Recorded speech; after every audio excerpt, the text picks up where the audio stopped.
Vamos lá. Salmo, então, de número 92, verso 2, diz assim: anunciar de manhã a tua misericórdia, e durante a noite a tua fidelidade. Essa vai ser a nossa proposta, meu irmão e minha irmã, para esse domingo. Anunciar agora de manhã a misericórdia de Deus. E logo mais à noite, nesse mesmo versículo, nesse mesmo texto, nós vamos anunciar a fidelidade de Deus. Esse salmo, meu irmão, salmo de número 92, é mais um dos muitos salmos de gratidão que a gente encontra na palavra de Deus. E gratidão, convenhamos, bem cá para nós, é uma coisa que está em falta, né? Eu e você precisamos ser mais agradecidos. Eu e você precisamos reconhecer mais tantas coisas que a gente recebe de bom do próprio Deus e muitas vezes a gente não agradece. Uma vez alguém pensou numa espécie de um teste que você pode fazer para descobrir se você é ou não uma pessoa grata, e esse teste seria o seguinte: imagine que amanhã de manhã você acorde possuindo apenas as coisas pelas quais você agradeceu hoje. Então vamos supor que amanhã você acordasse tendo só aquilo pelo qual você agradeceu hoje.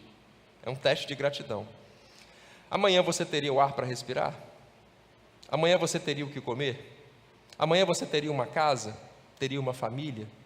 Amanhã você teria saúde, teria salvação, teria irmãos, teria igreja, enfim, teria bênçãos? E quando a gente faz esse teste, né, mesmo que rapidinho, a gente fica pensando, puxa vida, eu preciso ser mais agradecido. Uma vez que Jesus falou com os escribas e fariseus, é certo que em outro contexto, Jesus disse para aqueles homens que eles coavam mosquito e engoliam camelo. Quer dizer, eles se preocupavam às vezes demais com uma coisinha muito pequenininha e esqueciam outras coisas maiores. E penso que em relação à gratidão, a gente faça mais ou menos do mesmo jeito, porque se alguém, um tio, um amigo, der a uma criança, ao seu filho, a sua filha, ao seu sobrinho, seu neto, sua neta, um pirulito, na hora que a criança recebe o pirulito, o que é que a gente fala com a criança? Já agradeceu? Como é que fala? Como é que a gente diz mesmo quando a gente ganha alguma coisa? E a criança diz, obrigado tio, obrigado vô, obrigado amigo. Então a gente ensina uma criança a agradecer um pirulito. E a gente não agradece a Deus bênçãos desse tamanho aqui. A gente coa mosquito e engole camelo.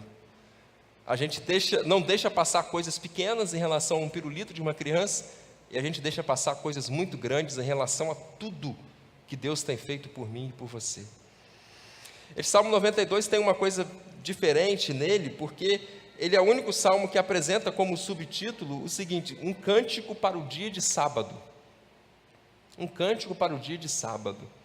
Sábado é dia de descanso. A palavra sábado quer dizer descanso. E este salmo, então, foi escrito para ser cantado, para ser pensado, para ser meditado num dia de descanso.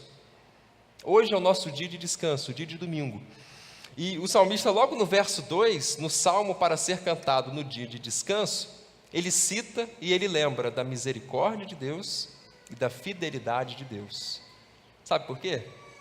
Porque pensar na misericórdia de Deus me faz descansar, de verdade. Porque pensar na fidelidade de Deus me faz descansar, de verdade. Então o salmo que foi escrito para um dia de descanso, o salmista logo pensa, quando eu estou descansando, ou para eu descansar, é só eu lembrar, é só eu pensar na misericórdia de Deus, é só eu lembrar da fidelidade de Deus. O nosso pensamento em relação às coisas de Deus, meu irmão, minha irmã, precisa ser o dia inteiro. O salmista que diz, de manhã eu quero me lembrar de uma coisa em relação ao Senhor.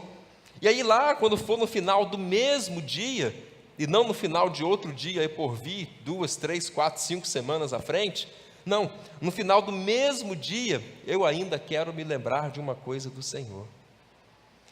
Meus queridos, as coisas de Deus precisam ocupar mais a nossa mente durante o dia. O salmista começa pensando em Deus, abre os olhos no começo de mais um dia e pensa em Deus. Passa o dia inteiro vai deitar no final do dia, já na sua cama, cabeça no travesseiro, pensa em Deus de novo. Eu não sei com que frequência você pensa nas coisas de Deus durante o dia, ou se pensa. Mas eu queria encorajar você a fazer isso. Eu queria desafiar você e incentivar você a fazer isso. Quando acordar, meu irmão, pense em Deus. Durante o dia, pensamento ligado. E no final do dia, pense em Deus também. A Bíblia orienta a gente lá em Colossenses 3, versículo 2. Olha, vamos pensar mais nas coisas de cima e não nas que são daqui da terra. E hoje de manhã, então, eu quero pensar com você sobre a misericórdia de Deus. O salmista nos aconselha a isso. Salmo 92, 2. Anunciar de manhã a sua misericórdia. Agora, o que é a misericórdia de Deus? O que é a misericórdia de Deus? Misericórdia, meu irmão, minha irmã, é uma palavra que ficou um tanto quanto banalizada. Misericórdia virou interjeição. Acontece alguma coisa assim diferente, mesmo uma pessoa às vezes que não tem o temor do Senhor, ela fala misericórdia. Mas fala assim, porque é um jeito de falar, porque é uma interjeição, como se fosse um ai meu Deus da vida, né? Como se fala também de maneira de interjeição e não pensando no significado daquela palavra. E banalizou talvez um pouco o sentido, o significado, a profundidade que a misericórdia na verdade é.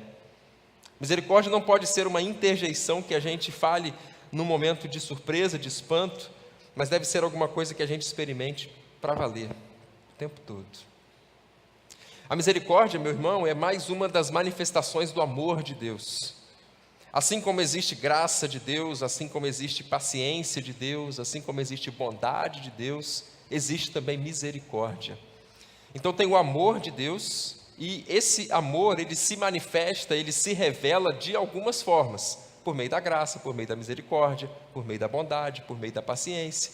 Então a misericórdia de Deus é mais um dos aspectos do seu amor. E o amor de Deus, a Bíblia fala isso para a gente, faz parte da sua essência.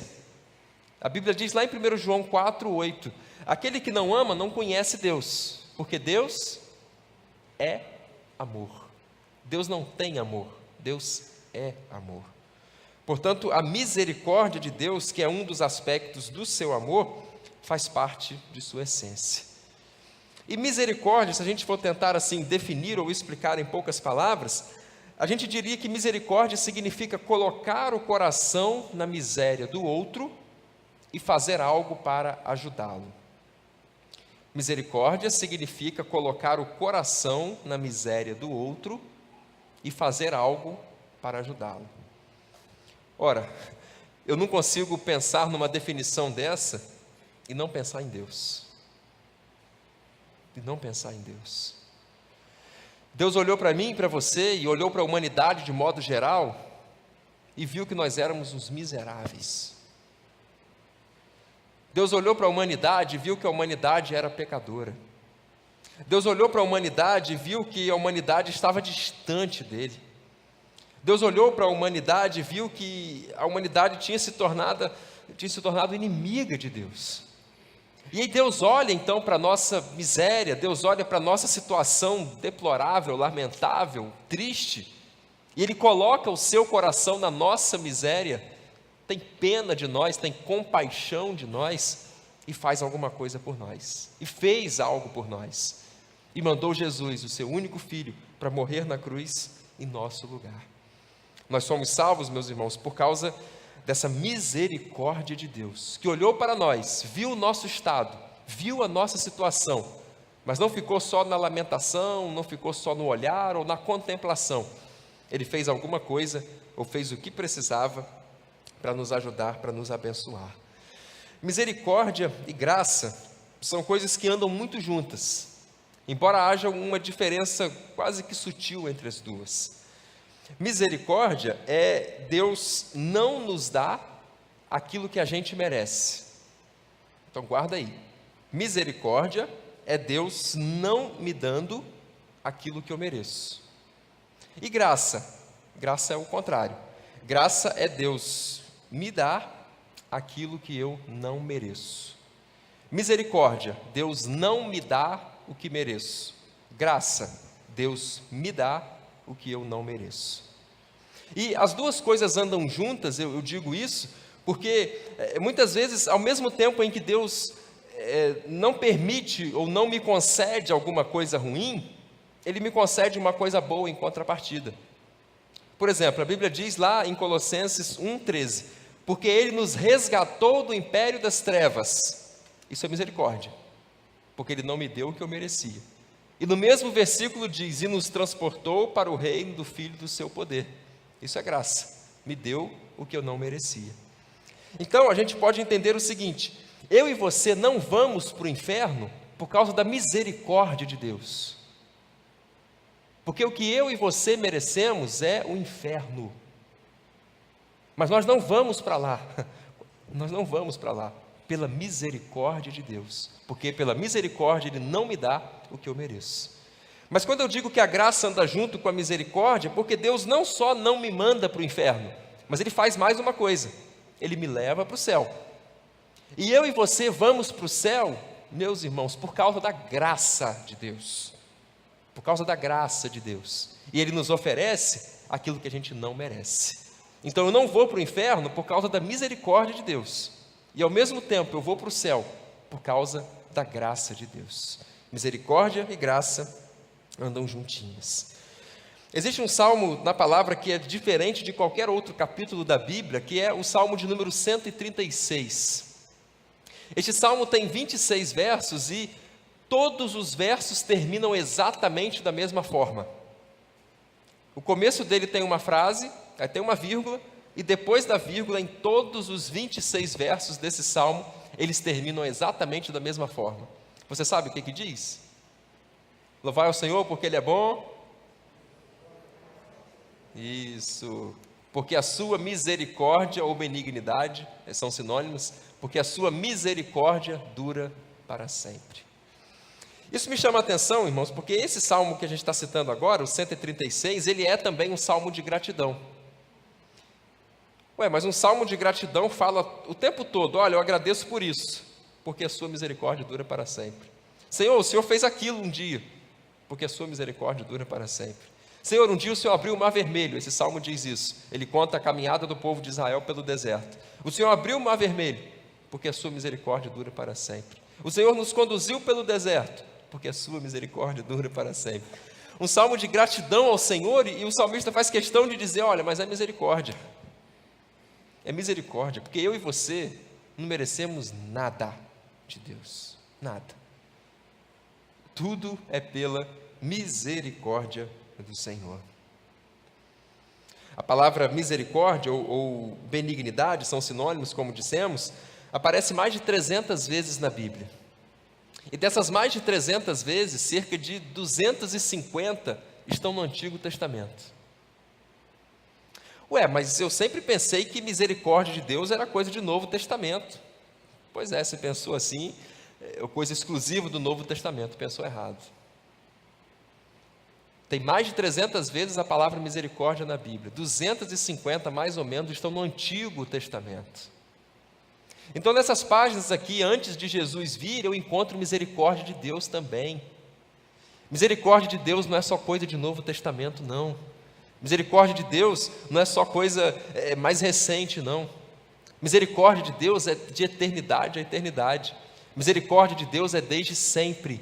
Misericórdia de Deus é desde o Éden, é desde a criação, é desde tudo, desde sempre. Deus sempre foi misericordioso, está na sua essência ser misericordioso. Deus sempre foi, Deus sempre será.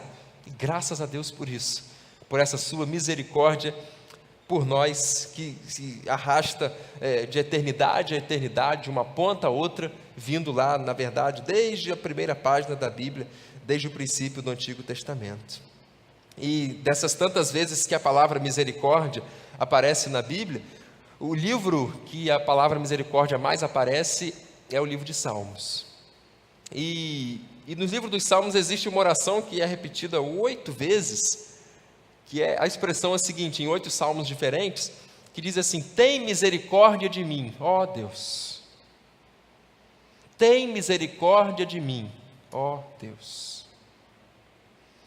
Eu não sei se você já fez essa oração alguma vez em sua vida. Às vezes passando por uma dor terrível no seu corpo, te incomodando bastante, já tomou remédio, não resolveu, já foi no médico e a coisa não resolve, não melhora. Se você em algum momento na sua vida você clamou: ó Senhor, tem misericórdia de mim. Às vezes quando você fez um exame e pareceu lá uma coisa desagradável, um tratamento que vai vir, uma enfermidade complicada, e se no primeiro momento passou na sua ideia assim: ó Senhor, tem misericórdia de mim. Quando você pisou na bola, escorregou, cometeu um pecado, e aí fica constrangido diante de Deus, aquela culpa martelando a sua cabeça o tempo todo, e você chegar para Deus e falar assim: Senhor, tem misericórdia de mim. Às vezes numa situação financeira difícil, complicada, que quem sabe o irmão esteja passando nesse tempo, né? E chega e as contas vêm, e aumentos de impostos, disso, daquilo, e rapaz, agora não vai dar, esse mês aqui apertou, Senhor, tem misericórdia de mim. Eu não sei se o irmão já fez essa oração, ou já clamou com essa expressão ao Senhor alguma vez na vida, mas se não fez ainda, eu queria dizer que está muito na hora de fazer. Está muito na hora de fazer. Porque sempre que a gente clama ao Senhor: Senhor, tem misericórdia de mim, sempre Ele ouve, sempre. Em todos os salmos onde existe essa expressão e esse clamor: meu Deus, tem misericórdia de mim, Deus atende. Você vai para as páginas do Novo Testamento, você encontra Jesus descendo do Monte da Transfiguração com os seus discípulos, e vem um pai até Jesus desesperado. Aquele menino ficava possesso, o demônio jogava ele no fogo, jogava ele na água. Os discípulos e os fariseus tentaram expulsar aquele demônio, ou aqueles, no caso ali era uma legião, e não conseguiram. E aí a Bíblia diz que aquele pai chega até Jesus, se ajoelha diante dele e diz assim: Jesus, tem misericórdia de mim. E Jesus: claro. Uma mulher uma vez com uma filha doente, a mulher Ciro Fenícia, também chegou até Jesus e falou: Senhor, mestre, tem misericórdia de mim? E Jesus cura aquela menina. E quem não se lembra de Jesus passando por Jericó, e um camarada mendigo, cego, sentado lá à beira do caminho, grita, repete e insiste: Jesus, filho de Davi, tem misericórdia de mim, tem misericórdia de mim.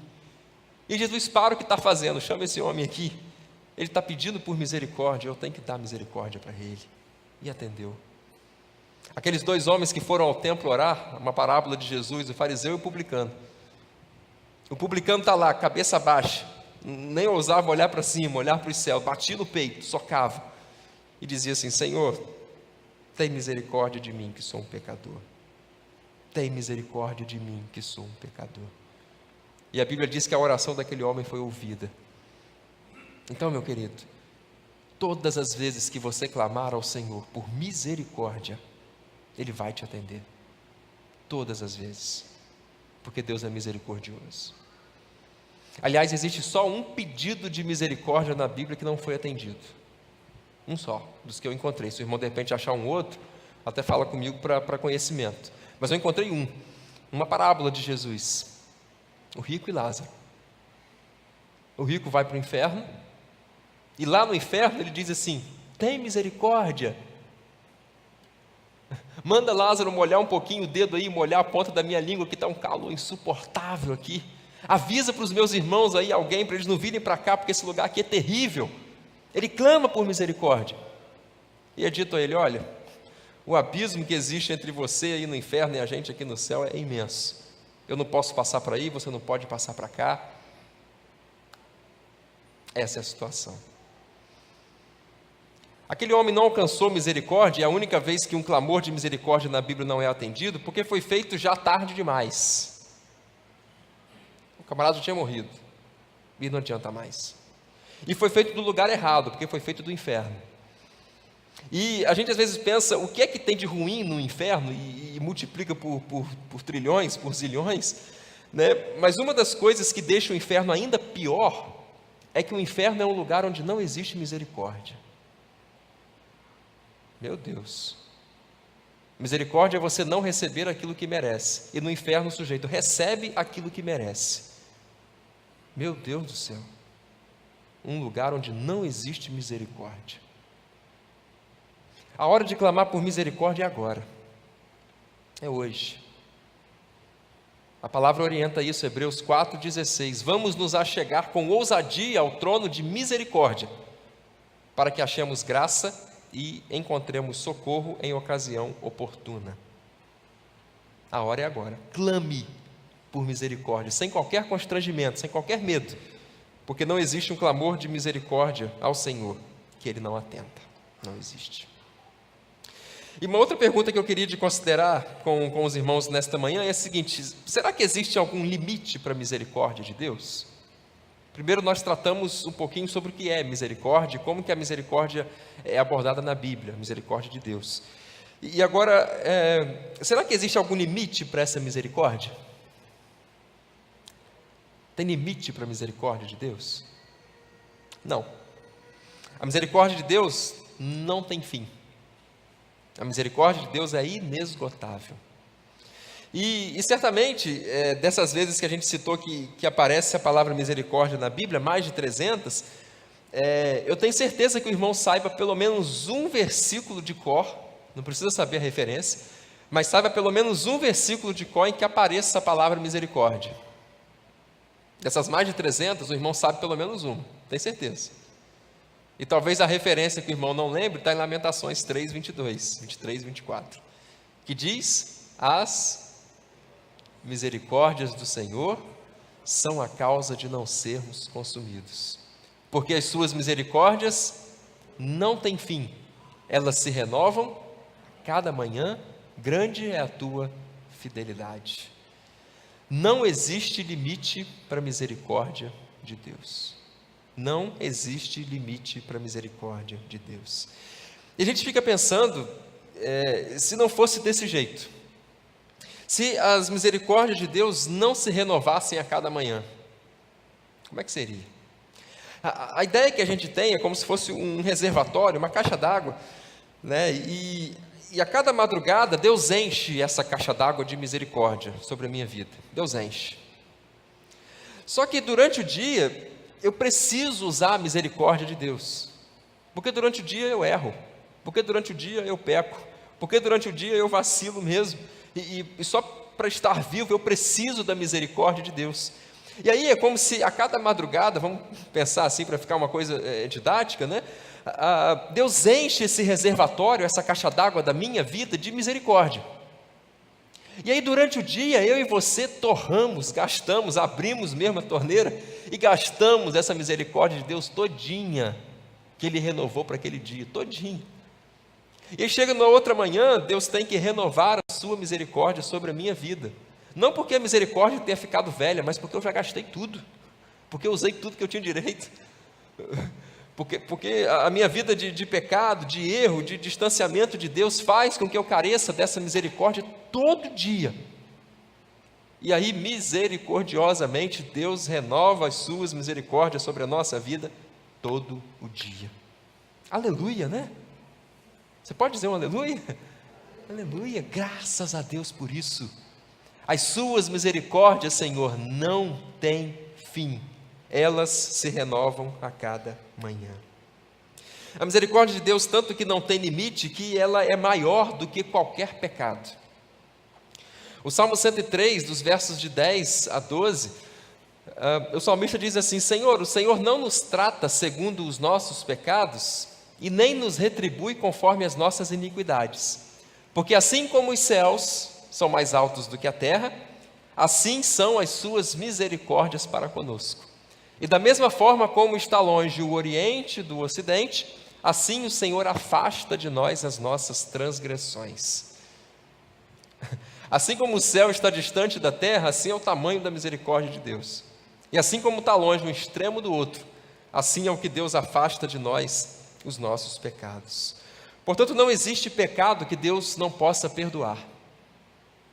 Não existe pecado que a misericórdia de Deus não alcance.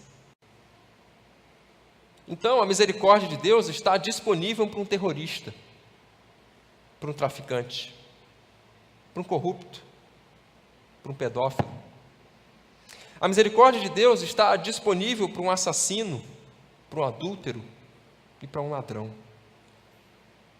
Mas a misericórdia de Deus também está disponível para o mentiroso, para o hipócrita, para o invejoso. A misericórdia de Deus também está disponível para o rancoroso, para o orgulhoso, para aquele que faz o mal ao seu vizinho, ao próximo. Enfim, a misericórdia de Deus está disponível para nós, não importa a intensidade, o tamanho dos nossos pecados. Todos nós carecemos da misericórdia de Deus. E sabe que às vezes a gente se acha mais merecedor da misericórdia de Deus do que os outros? Porque quando a gente vê alguém passando ou pagando, né, por algum pecado, por algum erro, a gente vai até Deus e diz assim: Senhor, mas que negócio é esse? Como é que o Senhor perdoa uma pessoa daquela depois de ter cometido um erro daquele? E a gente vai lidar com Deus, vai tratar com Deus reclamando ou questionando Deus o porquê dele perdoar o pecado da outra pessoa que é tão maior do que o meu. A gente lembra muito de Jonas e a gente se parece muito com ele, o profeta. Deus disse para ele: você vai lá em Nínive pregar. Nínive era a capital da Assíria, a Síria era o grande império da época, que estava devastando todas as nações, e aliás, acho que entre 40 e 50 anos depois de Jonas, a própria Nínive destruiu Israel, acabou com Israel. E aí Deus falou para Jonas: eu quero que você vá lá pregar para aquele povo, tem 120 mil pessoas ali que precisam de misericórdia. E Jonas não quis ir. Jonas é um fujão, né? Correu para o lado oposto, não quis ir. Mas sabe por que Jonas não quis ir lá em Nínive pregar? Lá no capítulo 4 ele revela, capítulo 4, versículo 2, que Deus perdoou Nínive, Deus não destruiu aquela cidade naquela ocasião, destruiu só mais tarde. Aí a questão de Jonas é a seguinte: Senhor, é por isso que eu não queria vir. Eu não queria pregar para esse povo porque eu sabia que o Senhor é misericordioso. Eu sabia que o Senhor ia perdoar essa gente se ele se arrependesse, e por isso que eu não quis vir. Ei Deus, Jonas, mas que negócio é esse, Jonas? Tem 120 mil pessoas ali, que são pecadoras sim, que são violentas sim, que são maldosas sim, que são inimigas do povo de Deus sim, mas que precisam de misericórdia, igual a você, Jonas, igual a mim, igual a você, igual a todos nós. A gente não tem que ficar selecionando ou julgando Deus ou questionando por que Ele tem misericórdia para um camarada que é extremamente mais pecador do que eu, porque eu sou tão merecedor da misericórdia de Deus como qualquer pecador. A Bíblia diz que Deus faz o sol nascer sobre maus e bons e faz a chuva cair sobre justos e injustos. E eu me lembro daquela parábola, a parábola das bodas, os trabalhadores na vinha, melhor dizendo, que no final do dia o dono da vinha vem acertar as contas com o pessoal e para aquele último ele dá 1 denário, que era o que ele tinha tratado, e o camarada: mas que isso? O homem lá trabalhou 1 hora, eu trabalhei 12 horas, a gente ganhou a mesma coisa. E a resposta de Jesus para ele foi o seguinte: por que parece mal aos teus olhos o fato de eu ser bom? Por que parece mal aos teus olhos o fato de eu ser bom? É a mesma coisa. Se Deus perdoar um estuprador, se Deus perdoar um terrorista que se arrepender, Deus é bom, Deus é misericordioso, Deus perdoa qualquer pecador que se arrependa de verdade. Então não pode parecer mal aos meus olhos o fato de Deus ser bom, é a misericórdia dele, porque assim como qualquer pecador, eu repito e quero frisar isso, eu também preciso da misericórdia de Deus, e a misericórdia de Deus é para todo mundo. É para todo mundo. Deus é misericordioso e a sua misericórdia abraça a humanidade. Eu não tenho direito de achar que eu sou mais merecedor da misericórdia de Deus do que outra pessoa. Eu não posso pensar isso. Mas existe um limite para essa misericórdia? Como pensar isso, por exemplo, quando Deus fala assim: olha, eu vou destruir essa humanidade toda aí, vou mandar o dilúvio, porque não dá não. É muito pecado, é mal continuamente, todo pensamento, vou acabar com essa gente. Parece que a misericórdia chegou ao fim. Deus destruiu todo mundo, só preservou Noé. E as pragas no Egito? Deus foi mandando 1, 2, 3, 7, 8, 9. Aí Deus chegou, agora chega, agora eu vou jogar a 10ª e ninguém vai resistir. Ué, acabou a misericórdia? Aí Deus conduz o povo pelo deserto, o povo reclama, o povo duvida, e Deus, vai morrer todo mundo no deserto. Só vai entrar em Canaã outra geração, essa galera aqui vai morrer todo mundo. Acabou a misericórdia? Vai para o Apocalipse e lê lá as 7 trombetas, os 7 selos, as 7 taças, e vê que loucura que é aquilo. Mas será que é a misericórdia de Deus que acaba? Ou é outra coisa que acontece? A palavra não pode entrar em contradição, e a gente já afirmou aqui, baseado na palavra, que a misericórdia de Deus não tem fim, não tem limite. E por que em algumas situações parece que Deus chuta o balde? Por que em algumas situações parece que Deus perde a misericórdia e age sem misericórdia? Só parece, mas não é assim. O que acontece é um texto preciosíssimo e esclarecedor para a gente, está no capítulo 15 de Gênesis, verso 16. Isso é um princípio básico na Bíblia, fundamental para a gente compreender a misericórdia de Deus. Ele diz para Abraão: Abraão, você vai perambular pela terra, vai peregrinar pela terra durante algum tempo, e depois o pessoal vai ser escravo lá numa nação estrangeira durante mais de 400 anos, e depois eu vou trazer vocês de volta para Canaã, vocês vão possuir a terra de Canaã, porque a taça da iniquidade ainda não transbordou. Então essa é a questão. Não é a misericórdia de Deus que tem limite, é o pecado que tem limite. Então Deus a cada dia Ele vai renovando a misericórdia, vai dando misericórdia, tá. Aí, imagina uma taça mesmo, ou um balde debaixo de uma pia e está pingando. A gente vai enchendo aquilo de iniquidade, a gente vai enchendo aquilo de pecado, e Deus vai só olhando, vai só esperando. Chega um ponto, não é que Deus extrapole ou perca a sua misericórdia. Chega o tempo que o balde transborda, meu querido. Chega um tempo que, chega, as coisas têm limite, o pecado tem limite, a misericórdia não. Entende? Então não é a misericórdia de Deus que chega ao fim, é o pecado que extrapola o seu limite estipulado por Deus. Então quando aqueles eventos todos do Apocalipse acontecerem, não é que Deus perdeu a sua misericórdia, é que Deus disse, o pecado chegou num ponto que não dá mais para tolerar, e acabou. Então é taça da iniquidade que transborda, e não misericórdia que termina. Guarda isso, isso é um princípio importantíssimo para a nossa fé. Misericórdia de Deus não tem fim, o que tem limite é o pecado da humanidade, e é Deus quem estabelece esses limites. E para finalizar, eu queria lembrar de uma oração que o profeta Daniel faz. Daniel entendeu muito bem as misericórdias de Deus, muito bem. E o capítulo 9 é um capítulo grande, depois você vai ler ele com calma em casa, mas é um capítulo de confissão que Daniel faz muito bonito. E lá nos versículos de 7 a 9, ele diz assim: Senhor, a nós pertence o corar de vergonha, e ao Senhor pertence a misericórdia. Senhor, quando eu penso no que eu sou, quando eu penso no que eu faço, quando eu penso no que eu penso, quando eu penso no que eu sinto, puxa, eu fico constrangido. A mim, a você, à humanidade, pertence o corar de vergonha, mas a Deus, ao Senhor, pertence a misericórdia. E mais à frente nessa oração, lá no verso 18, ele diz assim: Senhor, nós oramos ao Senhor, não confiados em nossa justiça, mas confiados em tuas muitas misericórdias. Senhor, eu busco ao Senhor, eu clamo ao Senhor, não porque eu mereça nada. Senhor, eu peço bênçãos, não porque eu acho que eu mereça, mas porque eu entendo que eu preciso. E não é confiado na minha justiça, é confiado só na sua misericórdia.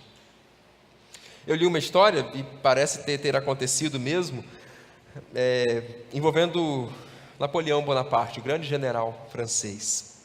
É dito que um soldado dele havia vacilado já pela segunda vez, e exatamente por ter sido reincidente no mesmo erro, ele deveria ser morto. E foi então condenado à morte, mas a mãe daquele soldado, foi até Napoleão e falou assim: eu quero pedir ao Senhor misericórdia pelo meu filho, eu peço misericórdia. E ao que Napoleão teria respondido: mas ele não merece misericórdia, não merece. E a mãe rebateu: mas se ele merecesse, não seria misericórdia, Seria justiça. Eu não estou pedindo justiça, eu estou pedindo misericórdia. E diz a história que Napoleão disse: você pediu misericórdia, você vai ter misericórdia. É o que você pede, é o que eu vou te dar. Senhor, eu chego diante do Senhor, não é pela minha justiça, não é porque eu sou crente a vida toda, não é porque eu dou meu dízimo, não é porque eu sou pastor, não é porque eu leio a Bíblia todo dia, não é porque eu oro alguns minutos por dia, não é porque eu procuro ser correto com as minhas coisas, não é por isso. Porque ninguém merece nada de Deus. Senhor, eu peço confiado nas tuas misericórdias, não na minha justiça, porque de mim mesmo eu nada mereço.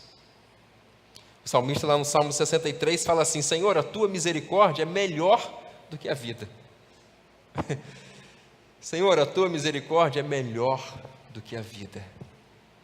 Aleluia, graças a Deus por isso. E o nosso louvor e a nossa gratidão ao Senhor, porque a misericórdia dele está com a gente todo dia. Porque o texto mais conhecido da Bíblia, o Salmo 23, termina dizendo isso: certamente que a bondade e a misericórdia do Senhor me seguirão todos os dias da minha vida. Senhor, obrigado. Obrigado pela tua misericórdia. Obrigado, Senhor, pelo teu amor por mim, ao olhar a minha situação e fazer alguma coisa em meu lugar. Obrigado, Senhor, porque a tua misericórdia é desde sempre. O Senhor sempre foi misericordioso. Obrigado, Senhor, pela tua misericórdia que não tem fim, que se renova a cada manhã. Obrigado, Senhor, porque essa tua misericórdia é melhor do que a vida. E obrigado porque essa sua misericórdia me acompanha todos os dias da minha vida, até que eu finalmente habite seguro na casa do Senhor para todo sempre. Eu quero anunciar de manhã a tua misericórdia. Senhor, obrigado porque nesta manhã a gente pôde pensar na tua misericórdia. E logo mais à noite eu quero te convidar a pensar na fidelidade de Deus. Vamos orar?